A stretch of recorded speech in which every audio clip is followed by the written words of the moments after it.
So this slide was borrowed from my colleague from the Ministry of Food, Mr. Mahboub. And it's just to show the complexity of food security and nutrition. In the middle you have food security, but in order to ensure food security, you need a combination of different sectors, right? You need the food production to be there. You need to also invest in aspects related to food consumptions, like food safety. You need also to work on the food processing and distribution marketing. So if you have to work on these different issues and sectors, you need to involve up to 13 ministries, I think. So 13 ministries are actually involved in the food policy and the CIP. So you see all the name of these ministries, but we don't deal only with the ministries, but we deal with the agencies and under the ministries. Like if you take the Ministry of Agriculture, we deal with the Department of Agricultural Extension, we deal with BADC, we deal with all the agencies, BARC, under the Ministry of Agriculture. So it's rather a complicated setup, right? So in order to manage to kind of coordinate these things, this kind of three-layer system was set up by the government to, I think it was back in 2006 or 7, right? So they established a high-level food planning and monitoring committee, the FPMC, which is a cabinet-level committee, right, where basically you would have the different ministers gathering. I think they would gather only once or twice a year. It's really a high-level committee, so it's really to discuss strategic orientation on food security, and it's also to materialize the commitment at a high level by the government and the Prime Minister herself for food security and nutrition, right? Then below it, you have a national committee, which is chaired, I think, by the Minister of Food, and with different secretaries in it. And it meets more regularly, and it provides some high-level guidance to the food policy and the CIP. And it also includes some representatives from the civil society and from development partners, right? And then below it, you have the food policy working group. Which is really the working level type of coordination mechanism, which includes four thematic teams. And basically these thematic teams are meeting quite regularly. They involve staff from the different ministries, and they are in charge of the monitoring process that we already discussed. And these four teams you can see below the titles. One is working on availability, one access, nutrition, and coordination, right? These availability, access, nutrition are the three kind of big dimensions of food security and nutrition according to FAO. So that's why it was separated in this way. You will remember that they correspond also to the three big components of the CIP, right? We had 12 programs grouped into three components.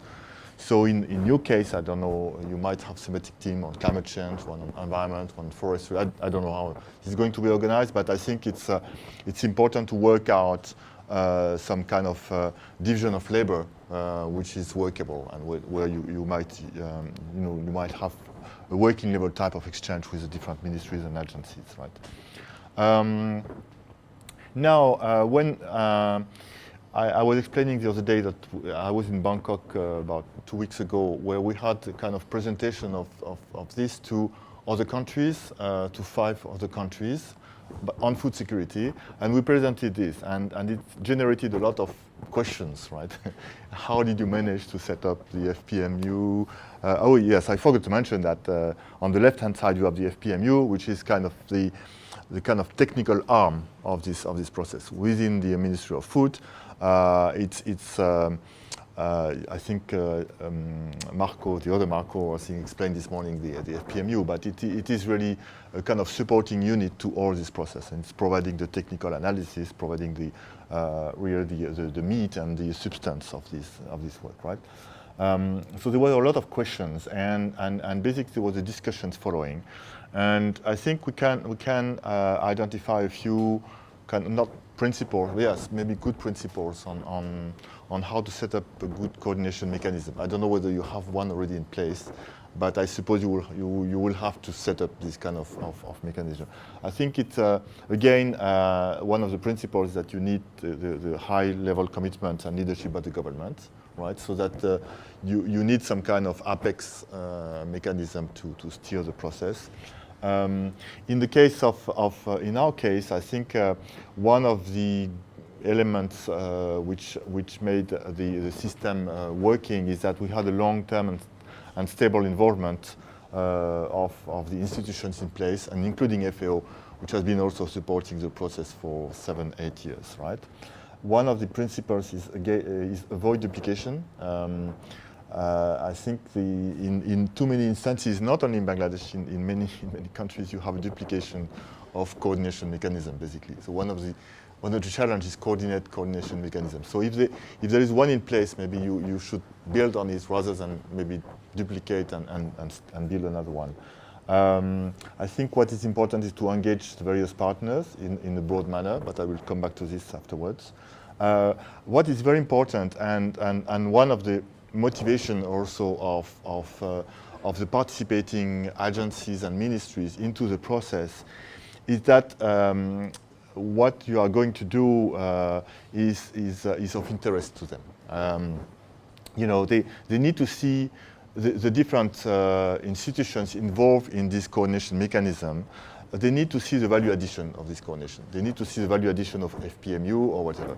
So this means that you need to provide, I mean, whatever unit is or institution is going to be in charge of governing and coordinating this work. You need to provide you know, some kind of policy analysis. You need to provide some space for policy debate. You need to provide good, useful information to them so that they can see some advantage and participate in the process. As I was mentioning before, you need at least 2 layers, maybe 3 layers. It might look a bit bureaucratic, but you need at the same time to combine a high-level, you know, commitment. So you need a high-level layer, but you need also a working level, because, you know, this high-level thing is not going to do any kind of substantive work, right? So you need this lower level, which is the thematic teams and so to be able to do some substantive work, and which is, I think, very important also. You need this institution within the Ministry of Forestry and Environment, I suppose, to show that it is there not to lead or not to do anything, I mean, on its own, but on behalf of the others. Its role is to coordinate, right? But accepting that some proposals would come from the others, and its role is to bring them together, right?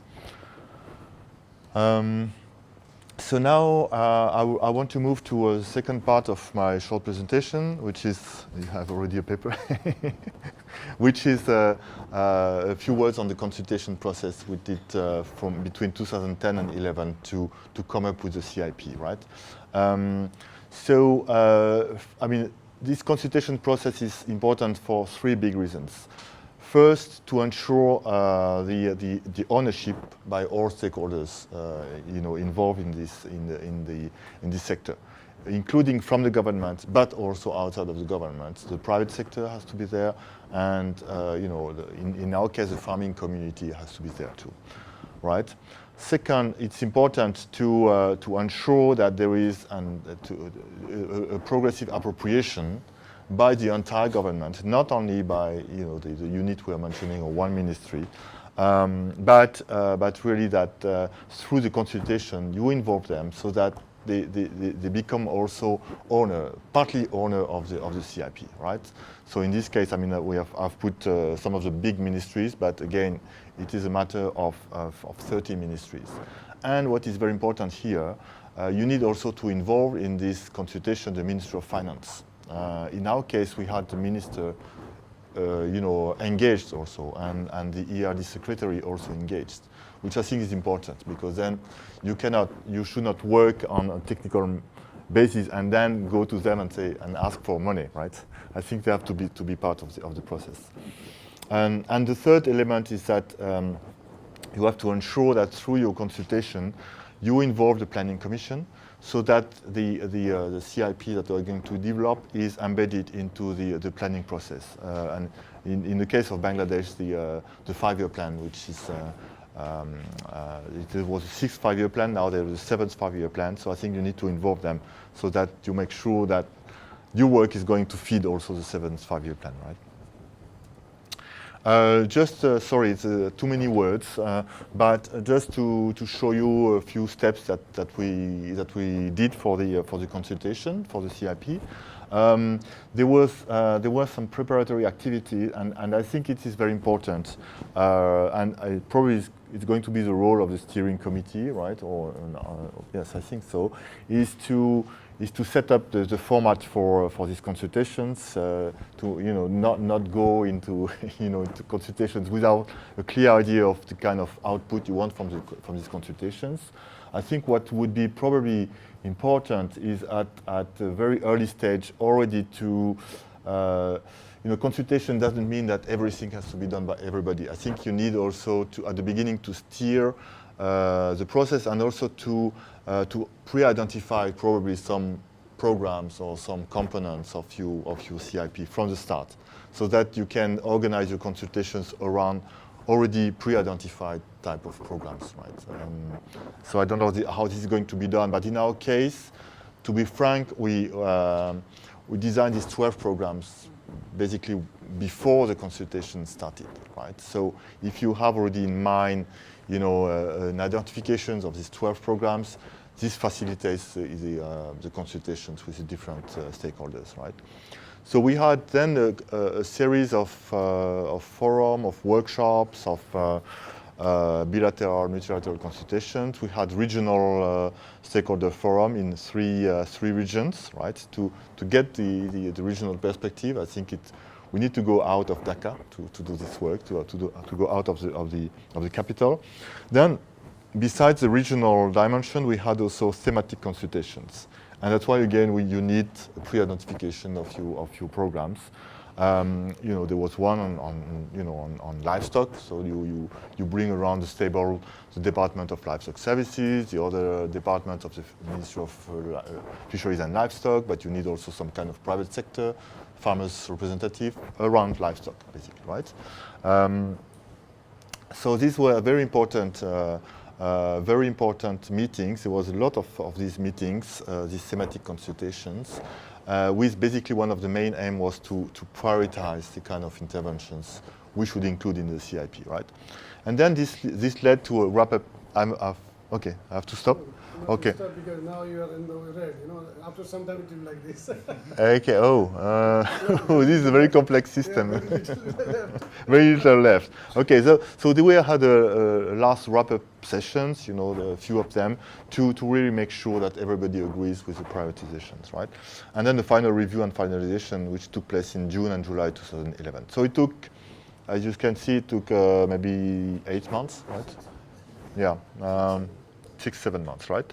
And some lessons learned is that we could have done it better by better associating farmers and representatives, which was not easy because they are not well organized in Bangladesh. We should have used more the web communication, right, in order to share earliest version of the CIP. We did it, but a bit too late in the process. We need to keep the documents very simple and accessible, right? We should not go for expert reports and very bureaucratic type of reports that people would not understand, and I would not understand either. So I think it's important to remain simple in the way you communicate, and we should have probably further involved the NGOs. We had an NGO forum, but again, the policy setup in Bangladesh is a bit complex between the government and the NGOs, but I think we need to make sure that they are still involved, right, in the process. And then the last slide is I just put down, because we're talking about prioritization. So what what kind of prioritization criteria you can use. These are the few of that we had in mind. You need to formalize them so that when you have your consultation, you can put them on the table so that people know how they are going to prioritize the kind of interventions you talk about, right? So the effectiveness of what you are proposing, the implementation capacity, right? Because if there is no implementation capacity, there is no point of proposing a big program on such and such, right? I don't know, on reforestation, I don't know, you have to also base your proposal on the capacity in the country. So you need a consensus between the various partners, not only the government, but also development partners and civil society. Readiness in terms of availability of techniques that you have in hand to implement some of these investment proposals. Again, implementation capacities. And the scope for developing, we were talking yesterday about PPP, right? Public partnerships, and involving NGOs and civil society. And then, last but not least, the opportunities for financing. In our case, we knew that we might have access to these gaps, to the Global Agricultural Food Security Program. In your case, this is the GEF or other kind of sources of financing. And you need to be opportunistic.